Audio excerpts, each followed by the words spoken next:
InnoSpace, founded in 2017 and headquartered in South Korea, specializes in the aerospace and defense manufacturing sector, with extensive expertise in hybrid rocket technology. The company has already flown several low-cost sounding rockets and is now venturing into the small satellite launcher market with larger, more powerful orbital rockets. We'll explore the details and specifications of these rockets later, but first let's trace the key milestones this South Korean firm has achieved on its journey to potentially launching Asia's first successful private commercial orbital rocket. InnoSpace aims to deliver easy, fast and affordable access to space in the costly smallsat launcher market, which they describe as gridlocked. They prioritize low-latency launches, striving for quicker and more frequent launches than the industry currently offers. In 2018, just a year after its founding, InnoSpace established Plant 1, supported by funding from the South Korean government, which recognized the company as a growth potential startup. The following year, 2019, saw the company set up Plant 2 and complete a seeding round to secure further investment.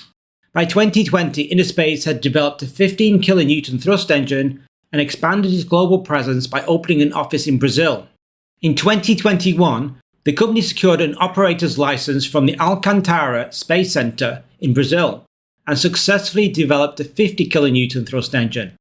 That same year, they built Plant 3, attracted more private investment, and conducted a successful hot-fire test of their smaller 15 kN engine.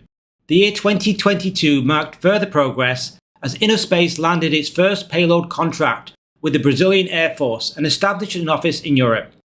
Later that year, they signed additional payload contracts with Brazil, strengthening their international partnerships.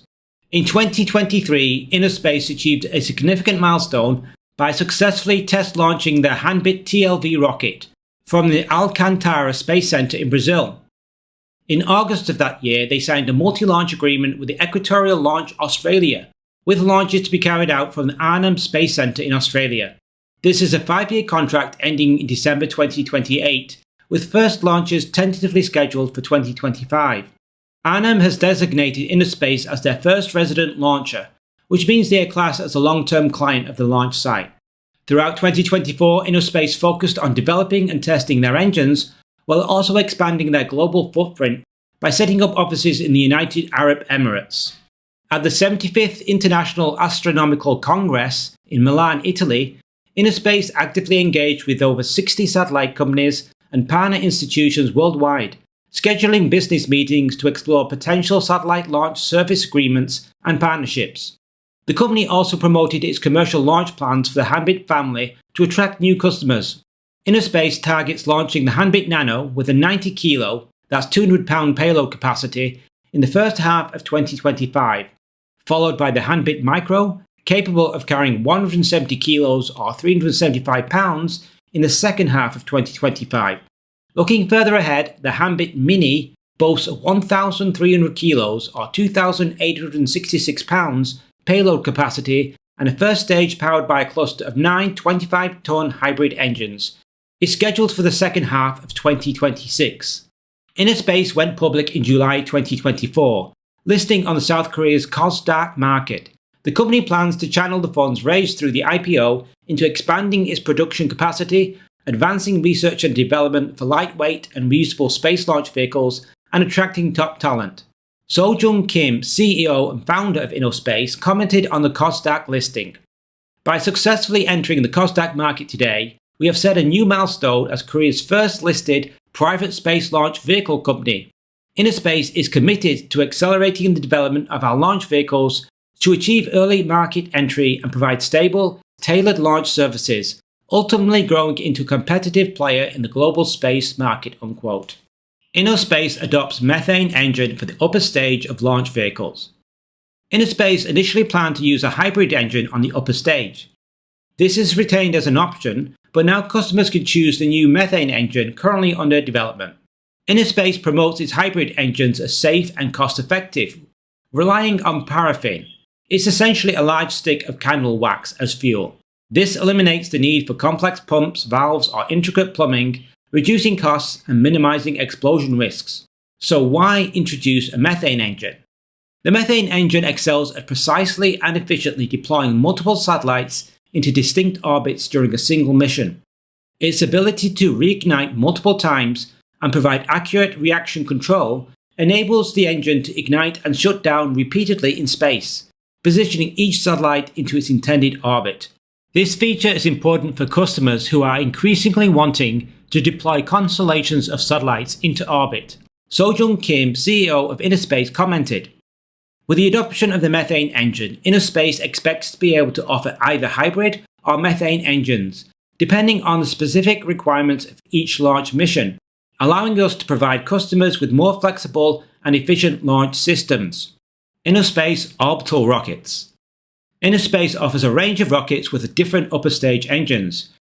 First, we cover the Handbit Micro and Handbit Mini, set for future release, followed by the Handbit Nano, scheduled for its first launch later this year. Handbit Micro. The Handbit Micro, a two-stage launch vehicle with an additional kick stage, carries a 170 kilo payload to a 500 km sun-synchronous orbit. Its first stage is powered by a 25-ton thrust hybrid engine, while the second stage uses two 3-ton thrust engines. The kick stage enables precise placement into the customer's intended orbit. Handbit Mini. The Handbit Mini, a 3-stage launch vehicle, delivers 1,300 kilo payload to a 500 km sun-synchronous orbit. Its first stage features 9 25-ton hybrid engines. The second stage uses a single 25-ton hybrid engine, and the third stage uses two 3-ton methane engines. By combining hybrid and 3D printed methane engine technologies, the Handbit Mini offers safety, cost-effectiveness, and high thrust, enabling rapid, low-cost launch services. Handbit Nano. The Handbit Nano, a 2-stage launch vehicle, transports a 90 kilo payload to a 500 km sun-synchronous orbit. Its first stage relies on a 25-ton thrust hybrid engine, while the second stage uses a 3-ton thrust engine. Depending on mission requirements, the second stage can use either a hybrid engine or a methane engine. From an ex-post, Innerspace states, "Innerspace's Handbit Nano, our first orbital launcher, will support customers in achieving their goals by providing reliable launch services with precision orbital deployment." Unquote. The development and testing campaign for the Handbit Nano's upper stage methane engine, Lima 3, is moving ahead quickly, with static fire tests of the thrust chamber assembly conducted under various operating conditions and adjustments. Their team is working towards delivering a reliable and highly efficient second stage engine with many tests underway. Innerspace has completed the fairing separation test for the Handbit Nano's 2.6 meter tall, 1.4 meter diameter fairing. This fairing, designed to protect the satellite during launch, passed the test, confirming the separation device's responsiveness and the spring assembly's functionality. High-speed footage helped the company quantify the separation speed and verify the mechanism's accuracy. Launch sites. Innerspace will be launching from 3 spaceports. Alcantara Space Center in Brazil. This spaceport is only 2 degrees south of the equator, making it ideal for geostationary orbits. Arnhem Space Center, Australia. This spaceport is 12 degrees south of the equator and will be used for low to mid-orbital inclination missions. Andøya Spaceport, Norway. Andøya, which hosts ISAR Aerospace, will also be used by Innerspace in the future. This spaceport is suitable for sun-synchronous and polar orbits. Preparations for first orbital flight. Innerspace successfully completed the Launchpad Vehicle Interface Integrated System test for its Handbit Nano launch vehicle at Samwoo Eco's facility in Gwangyang, South Korea. The company tested the new portable launch pad it developed, verifying critical systems including mechanical and electrical interfaces, the transporter erector launcher, umbilical detachment, propellant supply and hold-down mechanism separation. The test confirmed the operational reliability of both the launch pad and the Handbit Nano qualification model, which matches the specifications of the flight model, that is, it's 21.8 meters tall and 1.4 meters in diameter, and is set for a July launch. The launch pad was shipped to Brazil's Alcantara Space Center in April for installation and final checks in May. Okay, that's a wrap. Thanks for watching. A quick note, Space News Live is on Saturday evening or Sunday morning, depending where you watch from. I recap the videos I posted this week, answer questions, respond to comments and chat messages, cover any missed news and preview upcoming content. I'd love for you to join if you can. Be sure to like and subscribe so you'll see our upcoming videos. We make videos every week covering the space industry, with an emphasis on the smaller space startups that aren't covered so well on other channels. See you soon.